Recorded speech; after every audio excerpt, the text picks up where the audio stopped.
Hi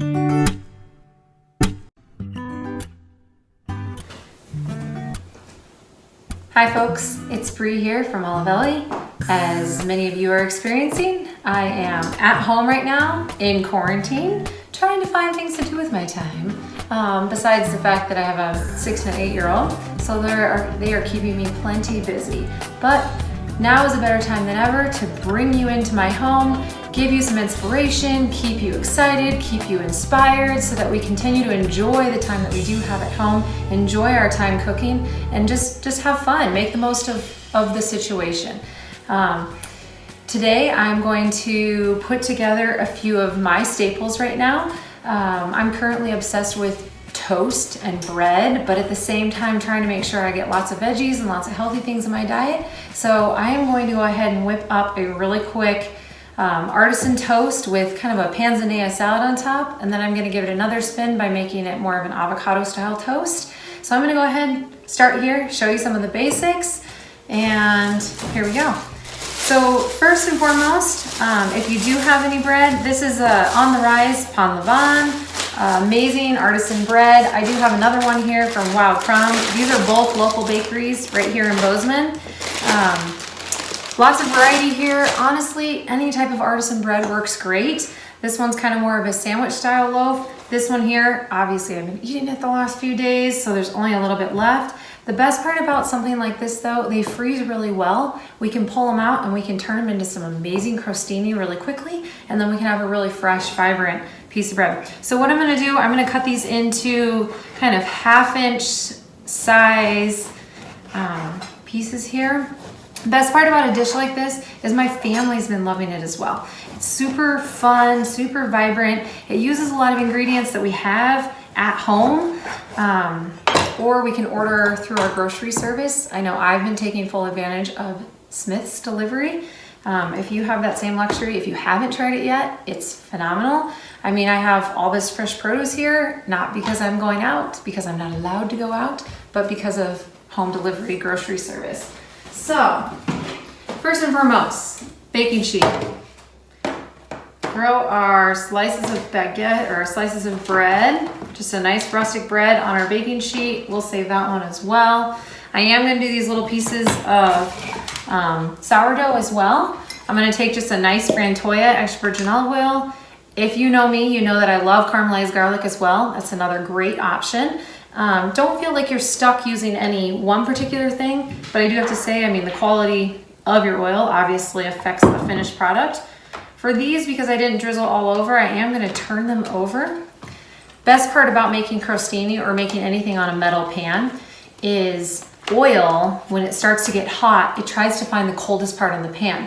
That's why if you add oil to a pan, it starts jumping around, is because it's trying to find that cold spot. So by adding a little bit of olive oil, even the parts that are drizzled all over, they're still going to just move to underneath our pieces of bread.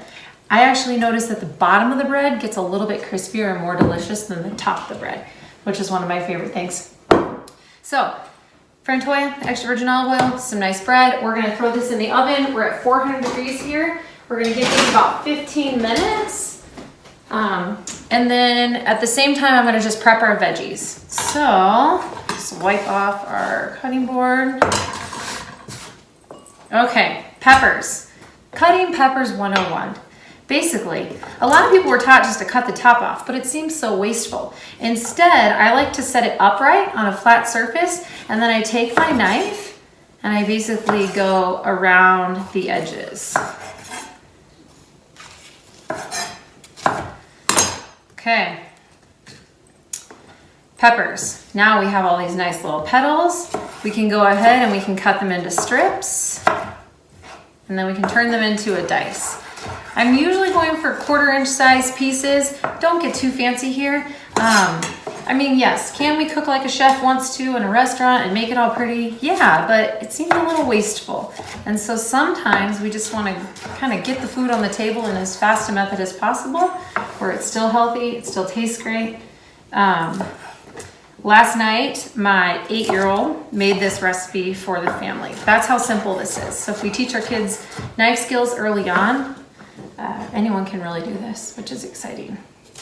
If you don't like peppers, don't hesitate to leave the peppers out. Just use different ingredients. That's also something that makes cooking more fun, especially this type of cooking, because you're not stuck to anything. Food delivery. I usually use English cucumbers. Unfortunately, they were out of English cucumbers, so they sent me regular cucumbers, which is fine. We'll make do. The biggest thing is I don't like the skins and the seeds on regular cucumbers. I don't know what these are called. Regular cucumbers. Sounds good to me. I feel like if I leave the seeds and the skin on, I tend to burp up the flavor of cucumbers for a lot longer, which is not pleasant. So we're just gonna take those off. Now we're gonna cut our cucumber in half. I'm gonna grab a spoon. Super simple. I'm just gonna take the seeds out. And good to go. Okay, flat surface, we have our cutting, and we're gonna go ahead and we are going to cut these into long ribbons. So traditionally, bruschetta is actually just tomatoes, but I kind of like to use that word. It's tomatoes and olive oil and some basil. I like to use that word loosely. I like to make crostini with different things on top of it, because then we can get creative. And then we can add a lot of flavor to our food, we can add a lot of vibrancy, but we can, you know, not get bored with it. Classic bruschetta is always amazing as well. However, this just has a lot more flavors going on. Okay, long cuts, again. And then we're just gonna do a nice little dice on it, keep it rustic. Okay, gather all that into our bowl. And now, let's go ahead, tomatoes. Okay, cutting a whole tomato. Usually, I'll cut the inside out, just like this. Don't cut yourself, please. Get rid of that. Now I cut my tomato in half is my first step, so I have 2 halves. From here, I cut it usually 2 more times. One thing that's really important for cutting tomatoes, your knife has to be sharp. If your knife is not sharp, it's not gonna work. The other thing is, so many times, and I think I get to remember this because my kids are, you know, becoming familiar with knives, we don't wanna squish the tomato to cut it. If we squish it, all we're gonna do is we're gonna end up with a squished tomato. What we wanna do is we wanna slide our knife. We need to let the sharpness of the blade work for us. Now from here, I cut it lengthwise again, and then I cut it into little pieces. Sometimes with tomatoes, depending on how ripe they are, I'll take that little top piece off. These are pretty ripe because that tends to slide around a little more. Plus then we're trying to go through the skin and the pulp at the same time. So just make it easy on yourself. It only takes an extra second to cut that piece then. Okay, oh, nice juicy tomatoes. This is gonna be awesome because it's gonna add to the flavor of our dish here. Okay, now garlic. In this time of sickness and health and trying to make sure that we are feeling 100%, garlic is going to be an intricate part of that. So this is a little garlic peeler. It's kind of an addiction, something that you can even give the kids to play with. But basically throw your cloves of garlic in. I'm gonna just stick with 1 clove, otherwise it gets a little too spicy. Stick your clove of garlic in, roll it, it comes out without the skin. Now garlic, I do the same sort of thing. So I cut lengthwise, then I go back and I dice it. Tiny little pieces, and then I just come back and give it a rough chop.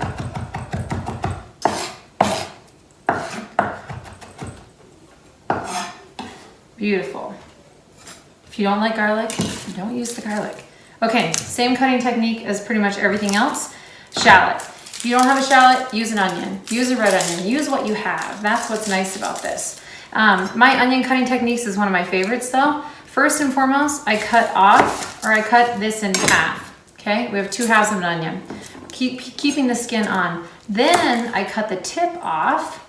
From here now I've loosened it up. So now I can go ahead and remove the skin, just that top layer, or as far back as you need to go. This one needs a second layer because it's kind of a little dried out. Save as much as we can. I'm gonna wash this. We're good. Okay. Now, from here, see how it's all held together? We don't have a loose onion swinging around on us. So what we can do is we can take our knife, we can do long cuts down. If you see, I'm only getting the tip of my knife close to that end, but I'm not going all the way back. Now we have our onion, whoa, prepped for us, but it's all held together. So now we can go in, we can create a fine dice on this one as well. Chop, chop, chop. These are some spicy shallots. So they might get my eyes going. Hopefully they don't. Okay, so another thing, I'm only gonna do half a shallot in here. Raw onion's not exactly my flavor of choice, but I do feel like a little bit is great in here. Some basil, if you have it, great. If not, leave it out, no big deal. I'm gonna show you some fun ways to add vibrant flavor if you don't have fresh basil as well. Okay, I always take my small leaves, stick them into my biggest leaf, and roll it up. When I used to teach cooking classes, people would make jokes about this. I was never really a smoker, so it's not my thing, but I can cut basil. This is called chiffonade. We're gonna chiffonade the basil. Now we'll throw that in as well. Okay, so from here, I am thoroughly obsessed with the rosé balsamic right now. This is kind of a wine vinegar made balsamic style, so it has a nice tanginess to it, but at the same time, it has a sweetness of a balsamic because it has the grape must in it. So grape must is just the cooked down grapes. It's basically what makes a balsamic vinegar sweeter and thicker compared to a wine vinegar that is typically very tart and tangy. Now I'm gonna use a little bit more of that Frantoia extra virgin olive oil. And when I say a little bit, I actually use a lot. Olive oil is good for us. It's good for our heart, our skin, our hair, our nails, everything. There's so many studies, I don't even need to tell you. Okay, Peruvian pink sea salt. This is definitely my obsession right now. It has these, let me show you, these like crystals to it. They're crunchy, they're delicious, and I feel like it adds a really nice flavor in this dish. So it's like light pink in color. It comes from these clay ponds. And then as far as pepper goes, so super simple ingredients. Salt, pepper, oil, vinegar, whatever kind of veggies you have available. This is a smoked Tilla cherry peppercorn. This is something that, again, I'm obsessed with. I like a little bit of that smoked flavor. I feel like it adds curiosity to a dish. It adds a little bit of vibrancy. Just take a spoon and we're gonna toss this together. I think by letting this sit for 15, 20, 30 minutes, it's great. Honestly, the next day, it's just as good as well. If I do put it in the fridge overnight, I like to bring it out maybe 20 or 30 minutes before, just so it kind of comes up to room temperature, because cold tomatoes are not the best. Okay, so here we have our kind of a twist on a panzanella salad. Panzanella salad has cucumbers, tomatoes, peppers, shallot or onion, and garlic, oil and vinegar. But we're gonna basically put it on a piece of bread instead of put the bread inside of it. Look at that vibrant color. Okay, so now we're gonna go ahead and do an avocado. So this is gonna be our second twist on it. This makes this even better for breakfast if you want, or you can just eat it any other time. My biggest thing that I like to point out is how you should cut an avocado, because so many people don't know. I was taught back in high school, working in a kitchen, I was taught basically to throw my knife in the avocado, twist, and then, you pull your pit out. It works great until that one time when your knife slips and cuts through your hand. I can't tell you how many times I've seen that with people. I do still hold my avocado in my hand firmly. I take my knife and I wrap all the way around my avocado. From here, I give it a quarter turn and I do the exact same thing. Now, if your knife is not sharp, it's not going to go through the skin of the avocado. So that's something to keep in mind as well. Now here, we give it a quarter twist. We give it 2 more twists. Whoop, 1 more twist, and then our pit comes out just fine. Coolest part now is basically they peel right off the skin. So now we have 4 beautiful slices of avocado that came right off of the skin. We can slice them up and we can make a beautiful avocado toast. Okay, let's check on our bread here really quick. Awesome. Looking beautiful. So let's go ahead, bring our bread over here. I'll show you how we put this together and plate it. Okay, smashed avocado toast. So what I like to do, my avocado now here, I'm gonna go ahead and just slice it, fan it out. Because I'm gonna go ahead and put this on top of it, I mean, you could do a whole slew of things. The opportunity, or the possibilities are endless here. I like to just kind of take a fork to it really quick. This just kind of roughs it up a bit so that our panzanella mixture, our veggie mixture sticks to it really nicely. Then we can go ahead and put some of this on top.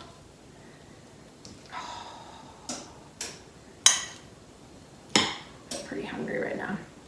This looks delicious. Okay, so now we have avocado style one. A little sweet basil balsamic, add a little bit more vibrancy to it. It also adds that touch of sweetness and a touch of acidity to it. And look at it, it's beautiful. You could also, one of my favorites is also smoked balsamic. So basic version, this is just that rustic Italian bread with an Italian panzanella.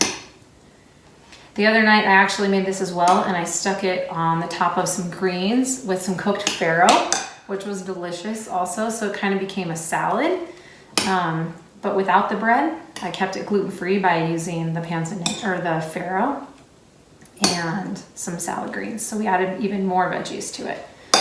Okay, so rustic version here.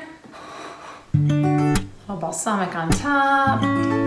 Boom, and voila. What do you think?